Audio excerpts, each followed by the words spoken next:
중앙일보와 한국일보로 살펴보는 한 주간의 한인 사회 소식입니다. 먼저 한국일보부터 살펴보겠습니다.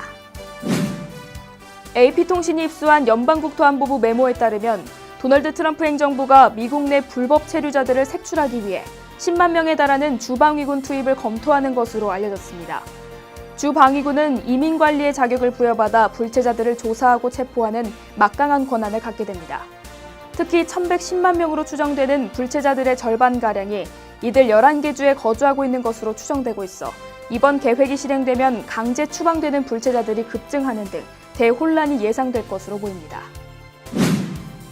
도널드 트럼프 대통령이 이슬람권 7개 나라의 입국 불허를 유지하는 한편 미국 내 불법 체류자 추방을 대폭 확대하는 등 한층 강화된 행정명령을 내놓을 것으로 보입니다. 현재 행정명령의 효력은 정지됐지만 추가 규제를 담은 새 행정명령 발표가 임박함에 따라 또다시 혼란과 반발이 예상됩니다. 새 행정명령에는 불법 이민자 단속요원을 증원하고 우선순위 추방 대상자를 대폭 확대하는 내용과 추방을 위한 법원 심리 속도를 높이고 지역 경찰력을 늘리는 방안도 포함하고 있는 것으로 전해졌습니다. 뉴욕주 상원 산하 IDC는 뉴욕주의 회계연도 예산안에 대학 졸업생들의 학자금 부채를 탕감해주는 방안이 추진되고 있어 주목되고 있습니다. 이번 방안은 최소 $10,000 이상의 연방정부 또는 은행으로부터 학자금 부채를 안고 있는 뉴욕 주민에게 최대 $70,000까지 재융자를 해주는 것입니다. 학자금 대출 이자율보다 낮은 이자율을 적용해 상환 부담을 대폭 줄여주겠다는 게 골자이며 현재 직업을 갖고 있는 대학 졸업생에게 프리텍스 혜택을 제공하자는 내용도 담고 있습니다.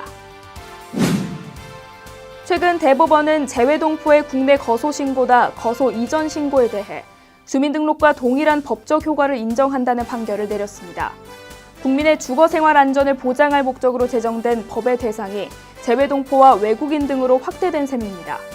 따라서 외국 국적의 동포가 외국인 등록이나 체류지 변경 신고 또는 국내 거소 신고나 거소 이전 신고를 한 경우 주택임대차 보호법상의 대항력을 인정받을 수 있게 됐습니다. 다음은 중앙일보를 살펴보겠습니다. 오바마 케어 대체 법안의 윤곽이 공개됐습니다. 의료비 저축계좌 확대와 보험료 세액공제를 기존 소득이 아닌 연령에 따라 차등화하는 방안이 주 내용입니다.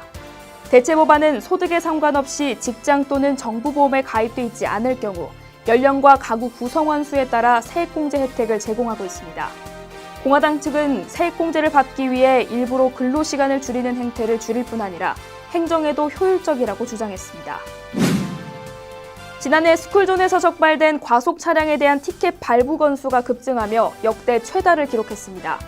최근 교통국의 통계에 따르면 지난해 스쿨존 카메라에 포함돼 발부된 과속 티켓은 총 140만 건으로 전년 대비 36%나 급증한 것으로 조사됐습니다.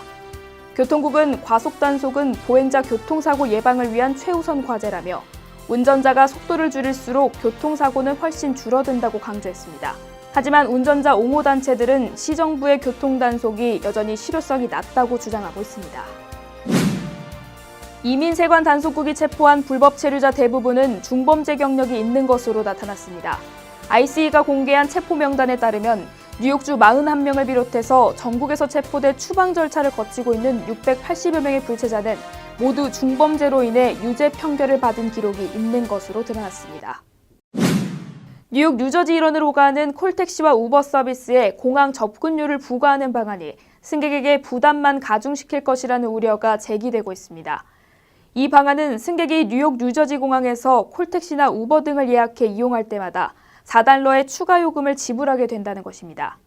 하지만 항만청의 이러한 요금 인상의 형태는 승객에게 부담으로 작용돼 탑승률 하락 등의 여파가 클 것이라는 예상이 나오고 있습니다. 지금까지 신문으로 살펴본 한 주간의 한인사회 소식이었습니다.